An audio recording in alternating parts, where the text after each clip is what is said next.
What a glorious day it is today, ladies and gentlemen, girls and boys. I am in an ultra rare car today. We're very often in this trade, you end up in a car that you say, this is a pretty rare car. But this one is a Cabriolet 356. It's a 1963, sorry, I'm swallowing my tongue. And it's a Carrera 2. So when the Carrera engine came about, it was of course as a racing engine in the coupes and the racing cars, but for some odd reason a very tiny little production line of these cabriolets were made. The engine is originally, in its thought, 130 horsepower, which was very much on a 4-cylinder platform, but this engine has, believe it or not, achieved 150 without tuning. And the owner told me, by modern gaskets, modern lubricants and oils, and if you just really pay attention in the assembly to get all the tolerances right, it runs so much better than new, to the extent that you gain 20 horsepower. So this is 150 horsepower in a very light car, and a beautiful car it is. This one was nut and bolt restored recently under its previous ownership, and is now in its original setup. Heron Gray, it's called. Before the renovation, it had red seats. Lots of cars had red seats in that era, but now it's brought back to its original setup in Heron Gray, which reminds me a little bit of the modern Porsche color called Kreide. It has kind of the same ring to it. It's not eggshell, it's certainly not white, but it's Heron Gray. And it has the original now black interior. And of course the owner has fitted my favorite match, the original California Cocoa match. They just so much epitomize what 356 is all about. It's going to be a little noisy because this is an open top driving, so I'm leaning forward towards my microphone and speaking a little louder than I would. And the first thing that will provoke younger viewers is, my God, he's not wearing a seatbelt. And I tell you, when I get into a car like this and drive off without doing this motion, it just feels wrong. Imagine that in the 60s people would drive these cars without seatbelts. They wouldn't think of it. But for us, brought up in a safety-conscious era, it just feels wrong. It's like something is missing. I have a friend who has an old Jaguar E-Type, and when I borrow it and go for a drive, it just feels wrong. I have to kind of persuade myself to do it because it feels really irresponsible. But here we do it because this is the way it was and this is the way it should be. This car was born in Spain, or it was sold in Spain, and drove there for many years. Then, odd reasons and odd ways, it went to America before it was bought by a Norwegian gentleman who took it to Norway and had it pristinely nut and bolt restored by famous Danish Porsche builder Peter Iversen, and now it's in Denmark, owned by a Danish gentleman who was very kind to say, you want to go for a drive in my 356 Carrera 2? And to that I can only say, sir, yes sir, thank you very much sir. A car like this is not one you meet every day. They're very rare, and they're very expensive, and I mean, it's a beautiful drive, and if you like old school driving and old school cars, this of course is the thing. I'm gonna take my shoes off because that's how I normally do it. I love driving barefoot in these old cars because you really get the feel of everything that goes through the pedals. And I actually got a Strafzettel in Germany last year. It's in Germany it's illegal to drive cars barefoot. I don't understand why that is. And I tried to tell the gentleman from the police, yes sir, but I'm a retired racing driver. I'm a very competent car guy. I'm a car journalist. But he just said, yeah. They pulled me for speeding and then added 120 euro for driving barefoot. That was considered irregular in Germany. But now I do it because I like it. And fuck it, we're in Denmark. It's a little more liberal here. This car obviously just has one rear view mirror here on the side, but it gives a pretty good view. And for a tall guy like me, I have to kind of crouch into the seat so I don't get the top of my head over the edge. And yeah, I'm just enjoying the drive. The big, thin steering wheel actually legitimizes the gloves. For me, the gloves is For me, the gloves are more like a ritual. It's a thing that I do because I think it's an homage to the Persuaders TV show with Tony Curtis always wearing gloves. I have, I think, a very big selection of driving gloves because every time I go to a car show where my wealthy friends buy cars, I buy gloves. So that's the level I'm on. I do the blip on the downshift, not because I have to, but because I think the car likes it and deserves it. We're trotting along. It smells a little bit, but I think that's a good sign. As long as it's not a bad sign, I guess it's a good sign. This car is pristine, and the owner told me he has several 356s. He told me this specific car has been redone and remade to that feeling that you would have when driving it out of the factory in 1963. It's sharp and it's stiff and it's taut and it's firm and it's like slappingly beautifully fresh, and steering is surprisingly precise, and the gearbox is just click click click. It works with you and does what you want it to do. And I'm on very small roads, and I know enough about these engines to know that it's expensive to blow it, so I'm not gonna push this even remotely to the red line. But these were back in the day the top shelf racing motor, and I mean, imagine 150 horsepower in a very light car. This one is a European spec car, but for some odd reason, it has the outdoor thermometer over there made up in Fahrenheit. I'm gonna ask the owner what's that all about, because that seems to me a little odd.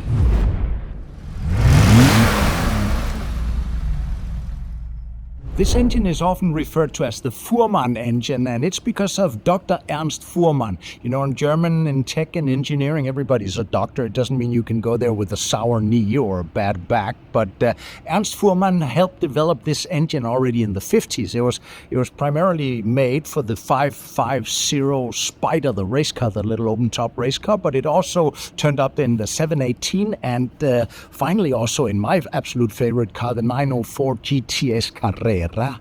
Ernst Fuhrmann went on to become chairman of Porsche in the 70s and 80s, and this engine is the Carrera 2000, this rare racing piece, but it's often referred to by nerds as the 547 engine or the Fuhrmann engine. There you have it.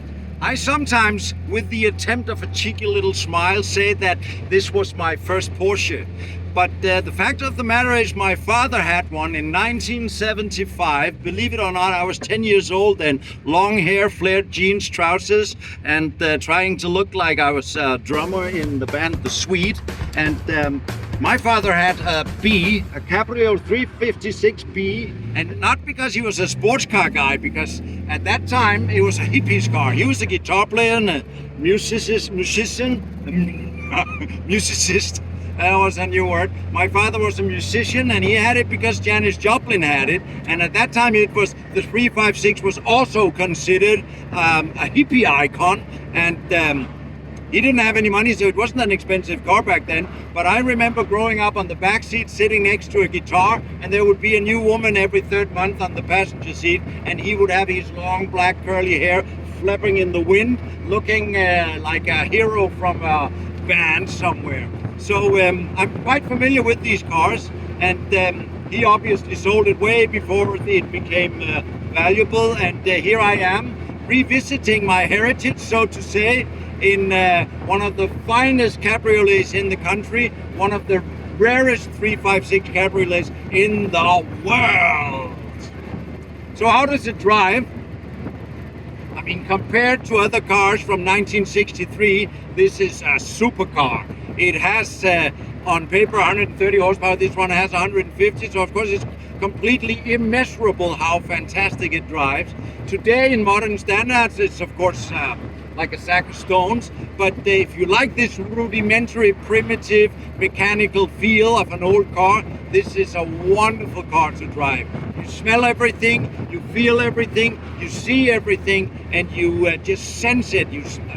It speaks to all the senses, it has all the tastes, including the umami, and it's just like a wonderful, full-scale, physiological experience to sit in a car and drive it.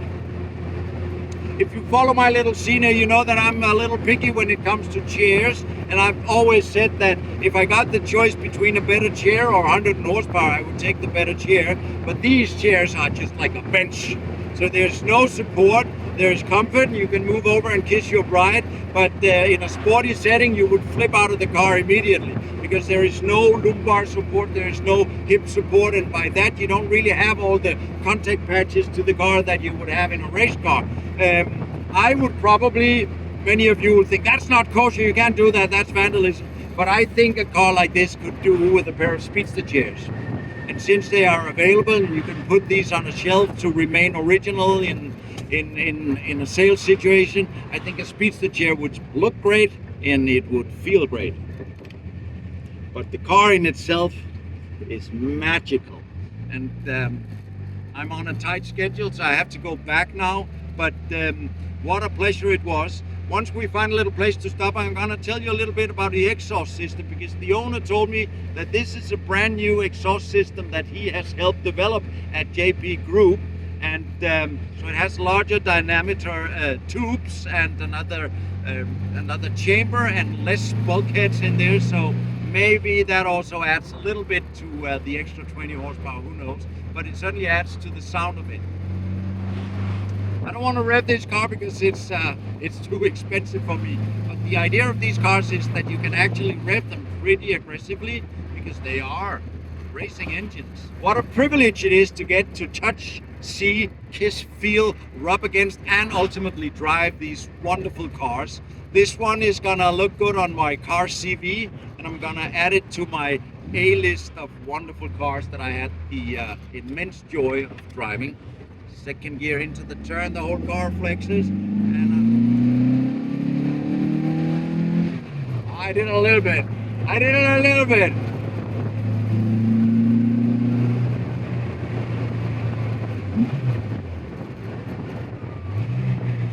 Oh my God. My whole body is smiling. What a wonderful experience.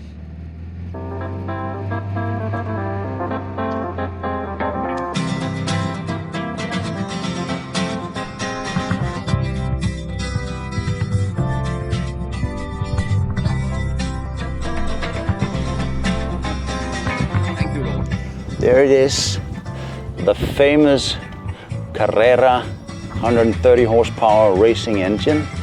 It has its own number there from Peter Iversen's glorious work.